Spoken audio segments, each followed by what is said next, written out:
ती विडा उचललेला आहे.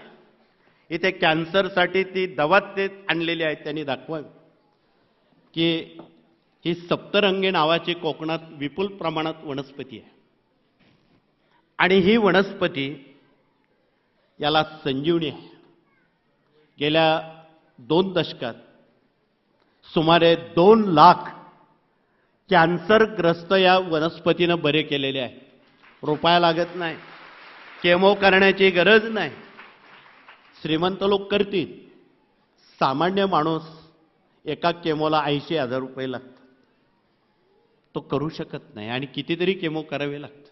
आणि केमो हे उत्तर कॅन्सरचं नाही, हे टाटाच्या हॉस्पिटलच्या लोकांनी विदित केलेलं आहे. यावर एकच उपाय, वृक्षवल्लरी आम्हा सोयरे बा वंचरे, संत श्रेष्ठ तुकाराम महाराजांनी हे कोणासाठी सांगितलंय हे आपल्या लक्षात येईल. म्हणून ही वनस्पती घासून तो गर जर रुग्णाला दिला तर त्याचा 100% महिन्याभरात कॅन्सर बरा होतो. तो काढा पण ते दाखवताय, तो काढा पण दाखवा, सप्तरंगी काढा. दुसरी वनस्पती रानमेंढी आहे. ती मधात घासून रुग्णाला दिली, घशाचा, जिभेचा आणि रक्ताचा कॅन्सर बरा होतो. त्याला रुपया लागत नाही. तिसरी वनस्पती वेखंड आहे. हे वेखंड जर आपण गोमूत्रात घासून गरम करून तो गर पोटात घेतला तर पोटातल्या गाठी नाहीशा होतात.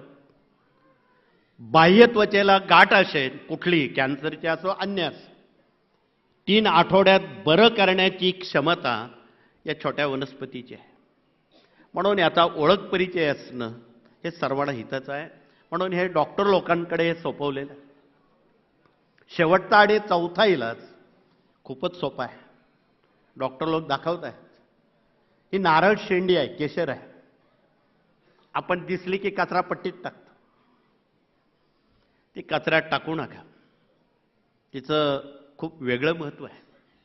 ही जाळून हिची रक्षा वस्त्रगाळ करून काचेच्या भांड्यात ठेवली, बरडीत ठेवली आणि रोज सकाळी रुग्णाला 1 चमचाभर ती रक्षा मधाबरोबर दिली. शहद, त्याला हिंदीत शहद म्हणतात.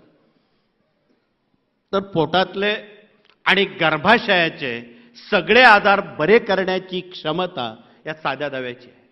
कुठली कापाकापी करण्याची गरज नाही. म्हणून विदाऊट शस्त्रक्रिया करण्यासाठी या सगळ्या वनस्पत्या आपली वाट बघतायत आणि हे जनतेपर्यंत